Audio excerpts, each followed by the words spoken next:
എൻ്റെ 6ാം ക്ലാസ്സിലെ മോള് പഠിക്കൂല കേട്ടോ. 6 ക്ലാസ് പഠിക്കുന്ന മോള് പഠിക്കൂല. ഭാര്യയാണെങ്കിൽ പടീ പടീ തിന്ന് കുക്കുളി കുളി ഇങ്ങനെ ബൈന നടക്കുക. ഓളില്ലേ ഇങ്ങനെ. നിങ്ങളെ വീട്ടിൽ അങ്ങനെയൊന്നും ഉണ്ടാവില്ല കേട്ടോ. പടി എന്ന് പറഞ്ഞാൽ അപ്പം തന്നെ ബുക്ക് എടുത്ത് പഠിക്കുമായിരിക്കും. പക്ഷെ എൻ്റെ മോളില്ലേ, എൻ്റെ വീട്ടിലെ സിസ്റ്റം അങ്ങ് മാറ്റിയപ്പില്ലേ ഇപ്പം പഠിക്കും. നിങ്ങൾ കാണണം, എൻ്റെ വീട്ടിലെ സിസ്റ്റം മൊത്തം മാറ്റി കഴിഞ്ഞു. എൻ്റെ വീട്ടിൽ 92 വയസ്സുള്ള അമ്മ, സുന്ദരനായ ഞാൻ, എൻ്റെ സുന്ദരിയായ ഭാര്യ, 6ാം ക്ലാസ്സിലെ മോള്, 3ാം ക്ലാസ്സാണല്ലോ എൻ്റെ കുടുംബം. എൻ്റെ വീട്ടിലെ സിസ്റ്റം മാറ്റിയെന്നാരോ, രാവിലെ എണീറ്റായില്ലേ എല്ലാവരും 6 മണിക്ക് എണീക്കണം. എല്ലാവരും 6 മണിക്ക് എണീക്കണം. 10 മണിക്ക് എല്ലാവരും ഉറങ്ങണം. അല്ലാണ്ട് 5ാം ക്ലാസ് ഉറങ്ങണ്ട, ഞാൻ ഉറങ്ങണ്ട, അങ്ങനെയൊന്നുമില്ല. ഉറങ്ങുമ്പോൾ എല്ലാവരും ഉറങ്ങിക്കോണം. 6 എണീക്കുമ്പോൾ എല്ലാവരും എണീറ്റ് വേണം. നല്ലതാണോ ചീത്തയാണോ?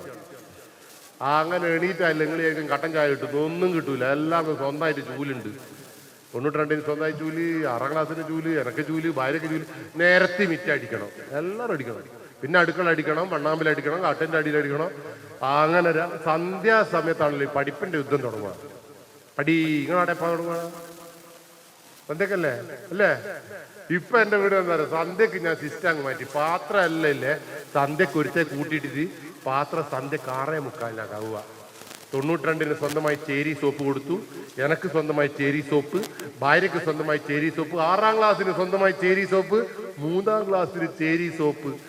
ഒരേ 5 ദിവസം എൻ്റെ മോൾ ഒരച്ചങ്ങ് കഴുകി പാത്രം, കരിപ്പാത്രവും പാലിൻ്റെ പാത്രവും കിറുകിറുന്ന് ഒരച്ചപ്പോലെ 6ാമത്തെ ദിവസം എൻ്റെ മോള് പറയാ, അച്ഛാ എനക്കിന്ന് പാത്രം കഴുകാൻ തീരെ നേരെയില്ല.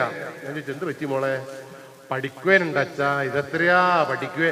6.5 കൊല്ലമായിട്ട് പഠിക്കുവാനില്ലാത്ത തോക്കില്ലേ, ഒരാഴ്ച പാത്രം കൈയെടുത്ത് പഠിക്കുവാൻ മുട്ടിയിട്ടൊരു നിവൃത്തിയില്ല. ഞാൻ പറഞ്ഞ നമ്മള് പോയി പഠിച്ചോ. നമ്മളെ കേൾപ്പിക്കേണ്ടിയിട്ടുള്ളൊരു പഠിക്കലുണ്ട്.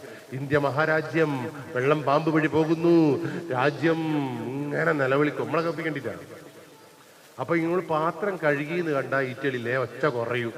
ഒച്ച കുറയുമ്പോൾ നിങ്ങൾ വിടറ്. ഒരു പാത്രം നിലത്ത് അടുക്കളയിൽ നിന്ന് അങ്ങ് ഇട്ടുവിടണം. ചളചളാന്ന് വെച്ചായിട്ട് അങ്ങ് കേൾക്കാം. ഭാരതം മഹാരാജ്യം വണ്ടർഫുൾ ഇങ്ങനെ കേൾക്കാം. ഇപ്പൊ എന്തൊരു മാറ്റാതെ അറിയോ. പാ എന്ന് പറയുമ്പോൾ തന്നെ അച്ഛ അമ്മ ഒന്നും പറയില്ല, പഠിക്കുവാനുണ്ട് എഴുതി. നല്ലതാണോ ചീത്തയാണോ?